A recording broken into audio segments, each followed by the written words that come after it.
Hello to you all today. How are you doing? I hope you have been well.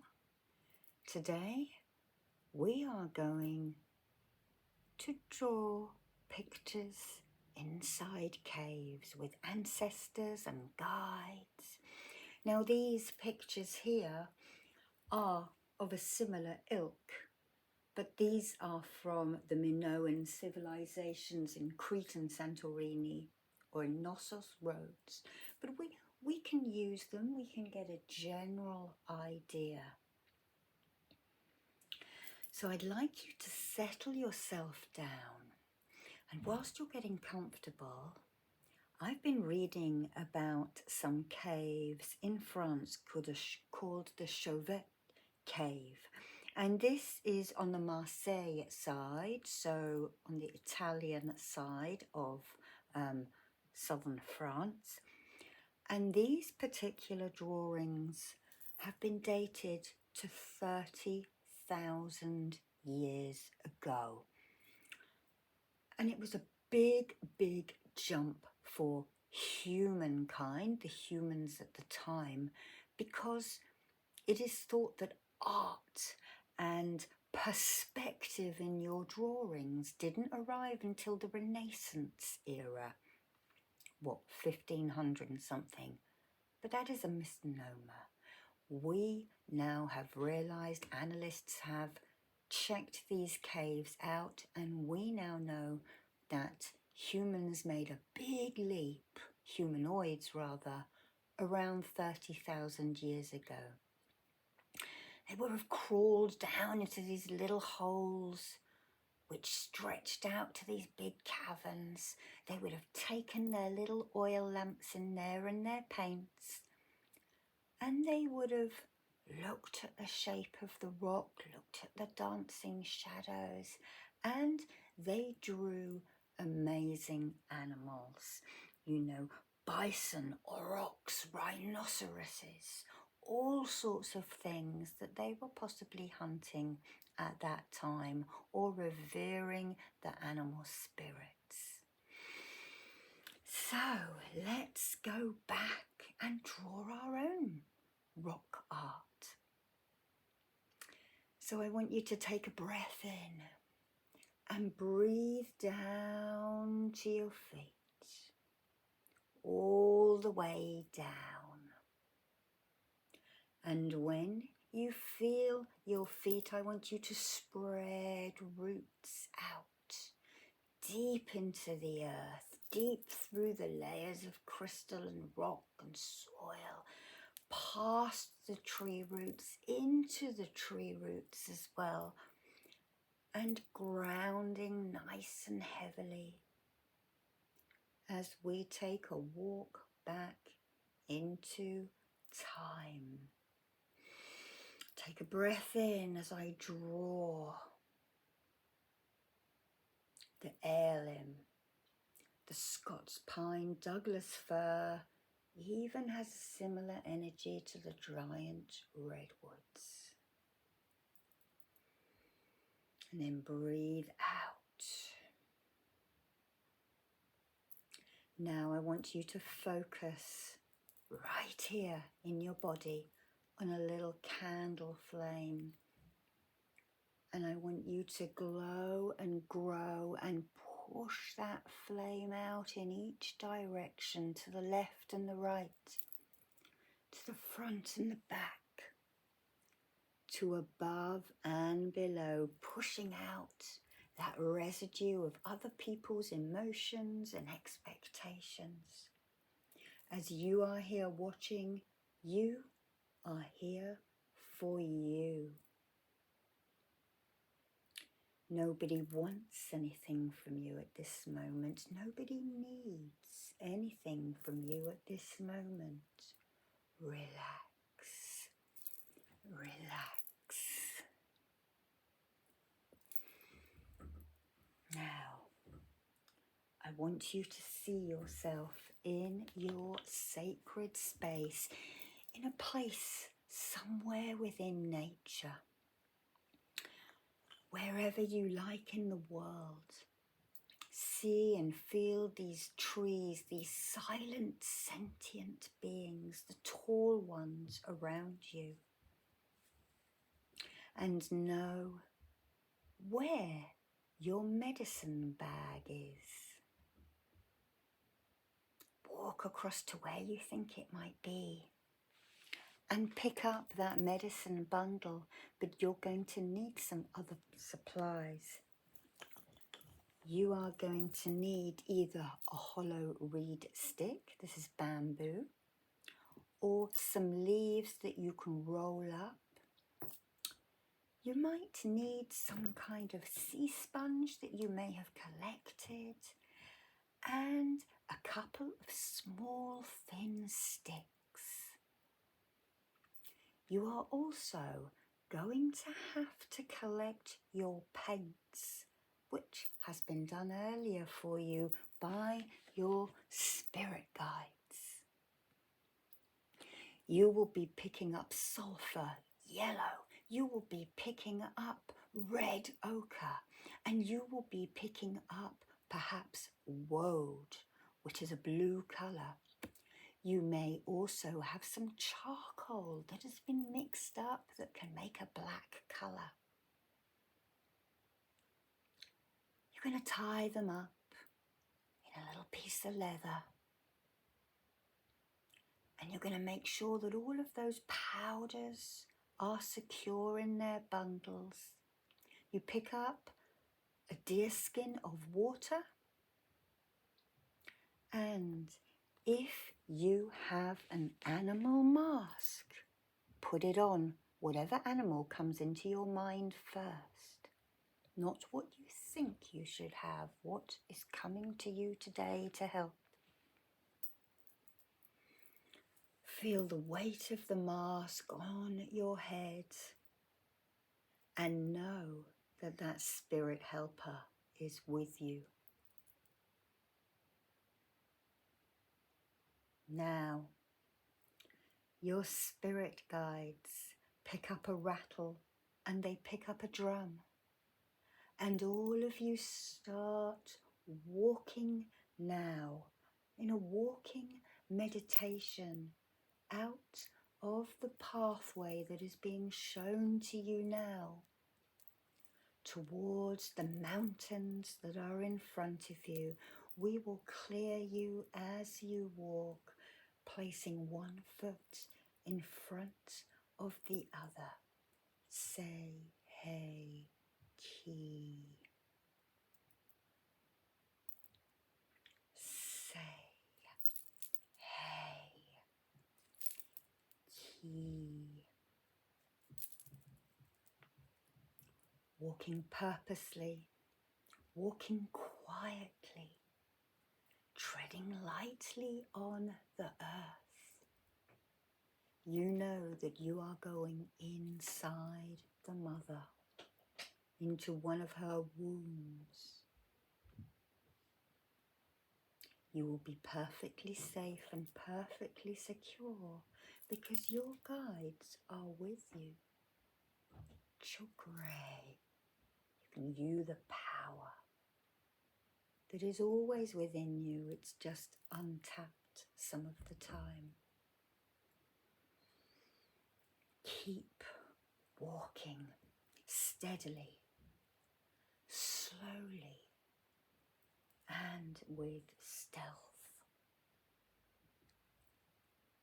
Notice your surroundings. What are the trees? What do they look like? Thank them. Thank them for giving you that beautiful chi and protection.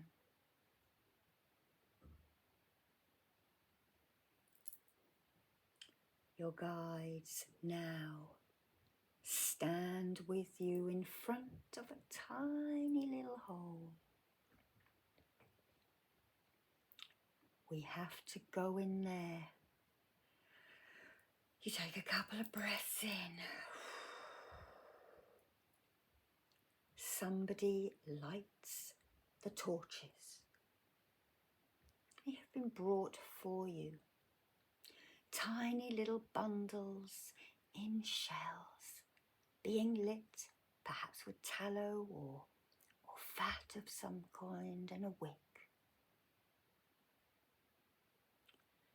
Your spirit guide enters the ground first into the hole, pulls him or herself in and turns himself around, and you pass in that light, that torch.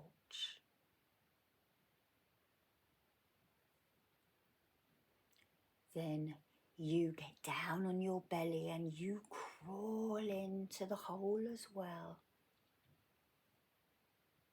reaching back out when you've turned around to get your medicine bundle.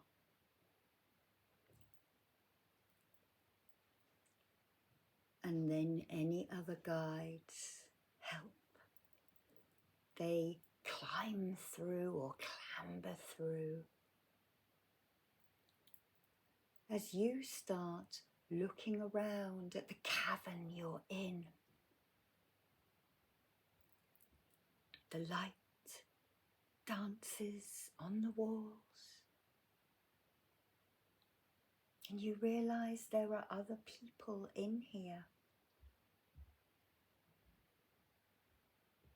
The ancestors of this place. And one of the elder ancestors steps forward. She tells you today you are going to help with a masterpiece, an expression of yourself, the animals around you, for others to look at in the future.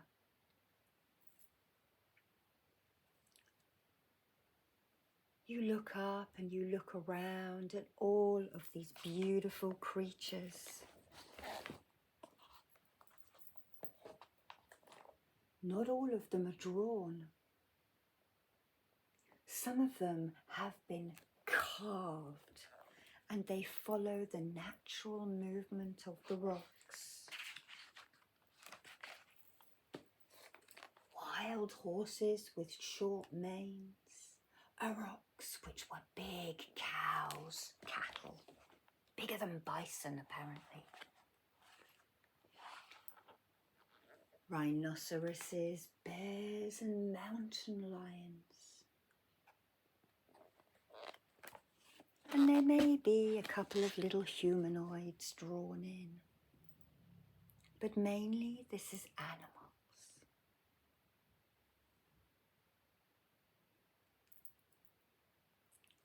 The ancestor calls now for a sacred silence.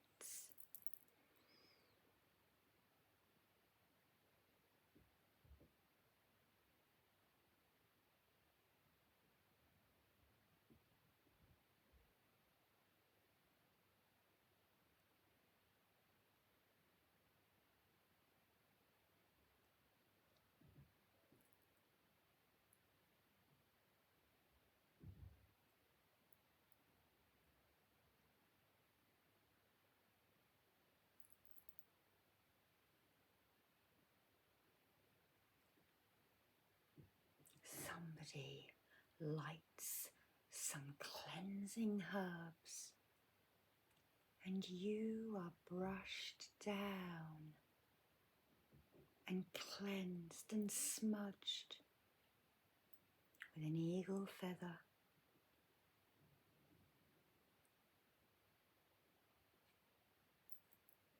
Cleansing, clearing, purifying body, mind and spirit.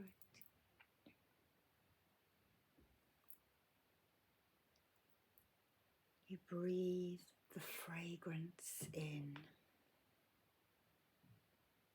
I tell you to turn around, and the smoke and the feather wafts down your back.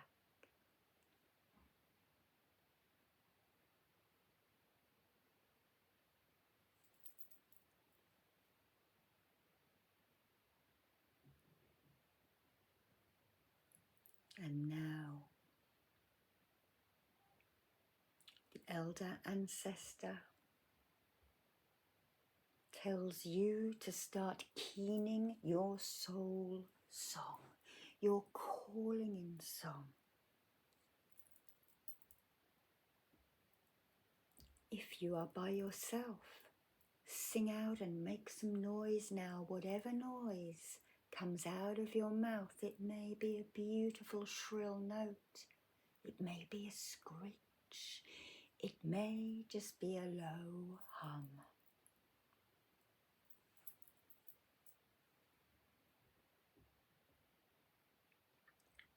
Calling the spirits, the elements towards you, empowering yourself. Chokre, chokre, chokre. As you enter the shamanic trance. Now, my drums are too wet at the moment, so we'll just use this. And as you feel the heartbeat of the earth, I want you to look around the cave, touch it with your hands, think about what you would like to draw.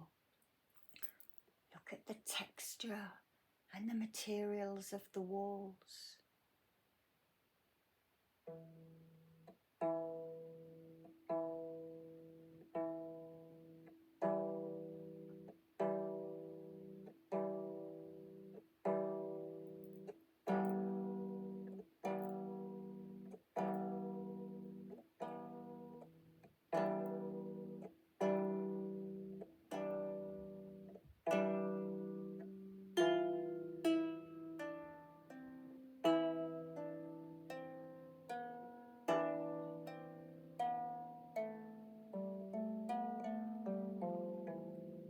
Even this is buzzing because it's so wet here.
It's not holding its tune because it is so damp here in the UK.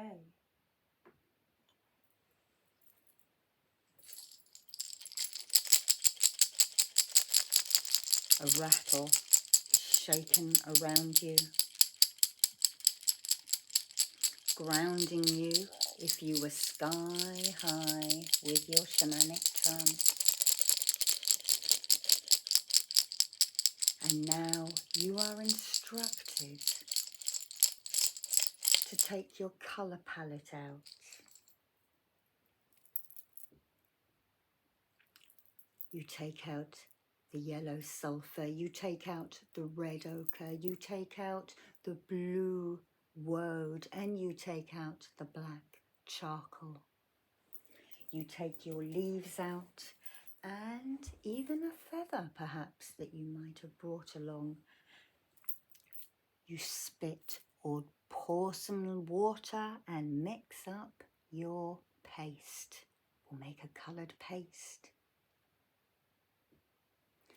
And then you are going to start drawing. Look at the rock. Look at the lines. What animal are you going to draw? Perhaps you will want to draw the animal that you wear on your head. Start sketching now. It does not matter how bad it is, as long as you are having a go. And embody that spirit. Bring it out of your solar plexus.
Scaffolding is brought over, made of wood and tied with strong hemp rope.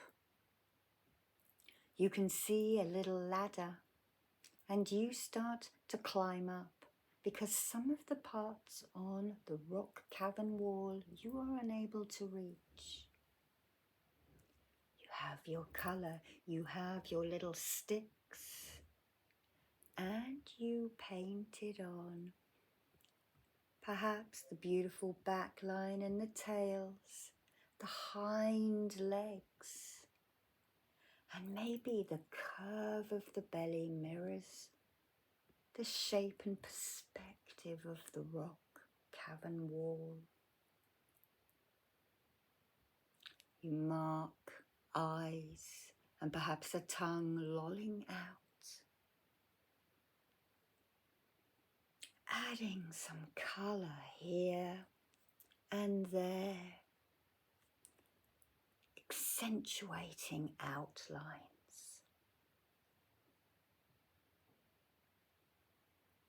You are passed up, a little scratching, a very hard piece of bone. Let's see, this is a bone plectrum.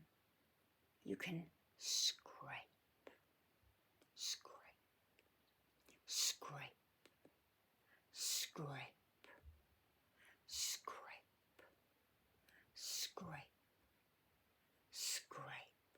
Much like the pharaohs did when they did not want their history erased. Instead of building outwards on the artwork, they scratched to go inwards so that whoever came next could not erase their history.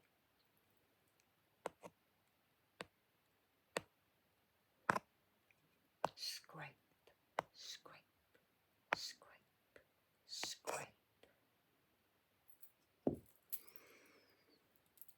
Being productive, being creative, drawing art in reverence as your gift to the divine, to the earth mother. Everyone, everything's mother.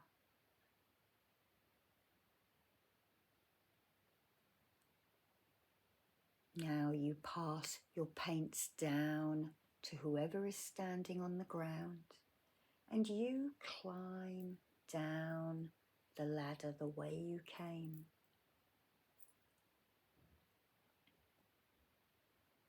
As you look and watch, the shadows of the light appear to make the animals leap and run and move.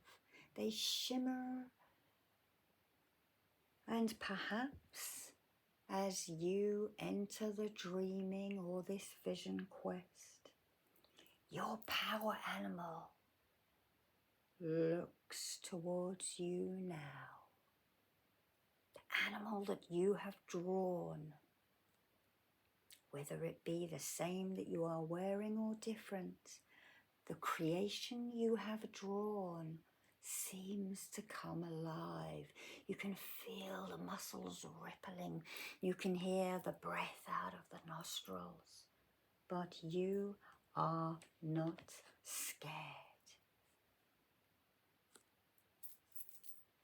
You are empowered by your creature.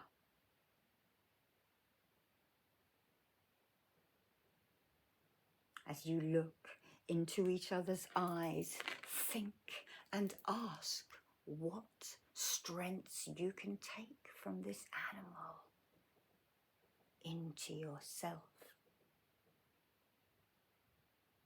So the nature of the animal will be embodied within you.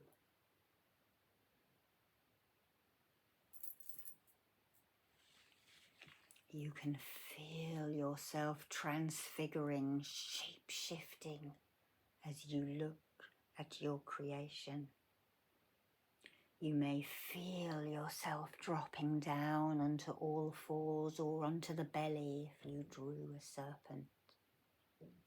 You may feel bristles coming out of your body. Your heartbeat might speed up or it might slow down depending on what you drew.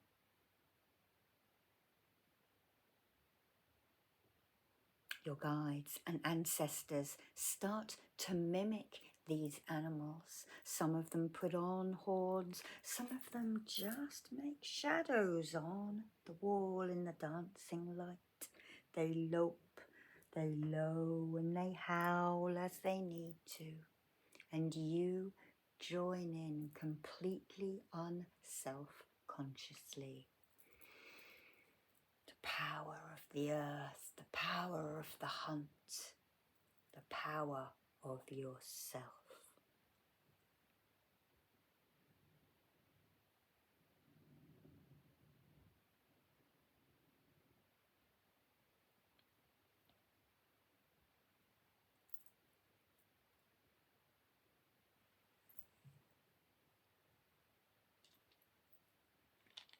The rattle sounds to call you back from your trance.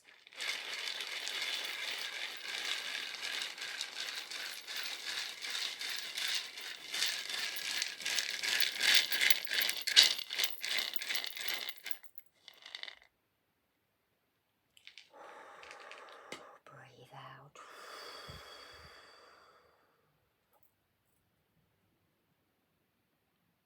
Now, the elder ancestor tells you that it is time for you to sign your work, but not with your name. Writing did not exist 30,000 years ago. Instead, you are going to place your hand on the wall and you're going to take your hollow reed stick or roll up a leaf. You will be spoon-fed a colour, so choose your colour, whether it's yellow, red, blue or black. It is put into your mouth and you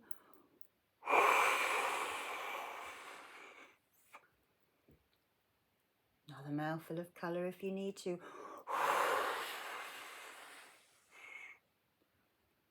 And your hand is there with all of the other hands of all of the other artists to show that you were here. To show that you once walked upon this earth plane, perhaps many, many times. Everybody who has drawn something is placing their handprint with all the other handprints. Many, many artists, all coming into the sacred mother for their vision quests and their dreaming. Now you are handed the deer skin and you swill out your mouth a few times, especially if you've had the sulfur. It is hot in here. It is boiling hot. You're starting to wilt, so you now drink some of the water. Your guides now realize it is time to get you out and back to your little clearing. But you have one last look around. You look at the beautiful, beautiful creation you have drawn. You look at the perspective that you somehow got correct. You got it right. You look at the dancing shadows on the wall, bringing these creatures alive. And you smile to yourself. You have gifted Mother Earth an amazing gift, and you have also gifted those people 30,000 years in advance something to look at, a record that you were here and you walked on this beautiful sweet green earth, and you will return.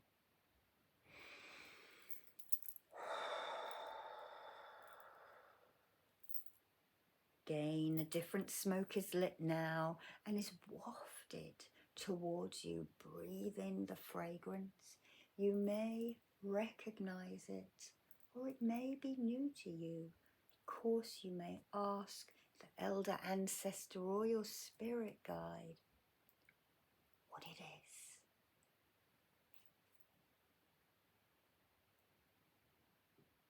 Then you pack up your belongings. This is a sacred space, so nothing is left here apart from animal bones and offerings, which are painted all over the walls. You tie up your individual coloured bundles. You put your feather, your stick, your leaves back into your medicine bundle, tying it up. You pick up your goat skin and you pick up your torch to light the way back. And you make your way to the tiny little mouth of the cave.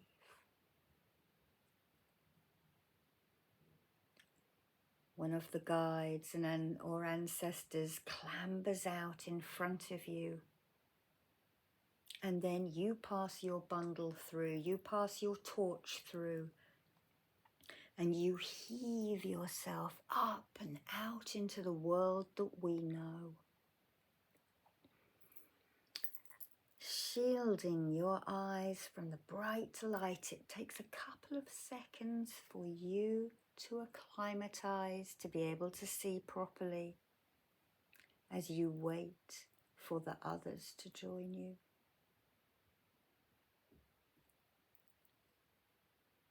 And then you make your way back, grounding this experience in with every step you take, joining with Mother Earth, thanking her for today, thanking her for sustaining you. Every single thing you have, or that you eat or you drink, is from the earth.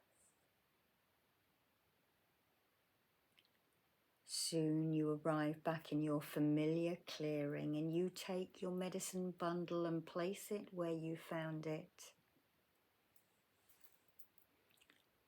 You take your animal skin off, place it where it lives, and go to sit down, placing your hands on the earth, saying, "Oh, oh, oh," which, as I can just felt, grounded me instantaneously. And it is a nod to the First Nations people of America. But of course, you may be watching from anywhere in the world and you can substitute your own greeting and thanks.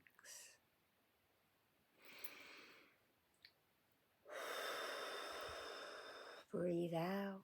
Start to wiggle your fingers and your toes. I do apologize for the lyre being so out of tune, but it is the moist air. I literally tuned it 5 minutes before I played it.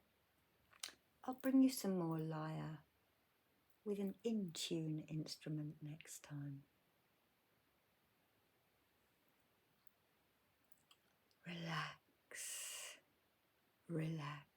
Nobody wants anything from you at this moment, and nobody needs anything from you. And I'm now going to do the countdown as I place my hands upon your shoulders. 10, 9, 8, 7, 6, 5, 4, 3, 2, and 1. Bye-bye, and thank you for watching.